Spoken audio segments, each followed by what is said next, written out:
اتر پردیش کے خوفناک مجرم وکاس دوبے اور اس کے ساتھیوں کے ساتھ ریاستی پولیس کے انکاؤنٹر کا معاملہ سپریم کورٹ پہنچ گیا ہے۔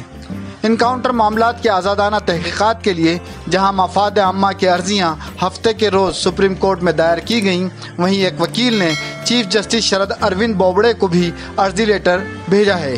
پہلی عرضی سپریم کورٹ کے وکیل انوپ اوستھی نے دائر کی ہے، جس میں وکاس دوبے اور اس کے ساتھیوں کے ساتھ پولیس انکاؤنٹر کی تحقیقات central bureau of investigation (CBI) یا قومی تفتیشی ایجنسی (NIA) یا عدالت کی نگرانی میں کرائے جانے کا مطالبہ کیا گیا ہے۔ مسٹر اوستھی نے اپنی عرضی میں سوال اٹھایا ہے کہ جلد انصاف کے نام پر کیا پولیس اس طرح سے قانون اپنے ہاتھ میں لے سکتی ہے؟ اس کے ساتھ ہی پیپلز یونین برائے سول لبرٹیز (PUCL) نے ایک مفاد عامہ عرضی کر کے انکاؤنٹر کے ان واقعات کی خصوصی تحقیقاتی ٹیم SIT سے جانچ کرانے کا مطالبہ کیا ہے۔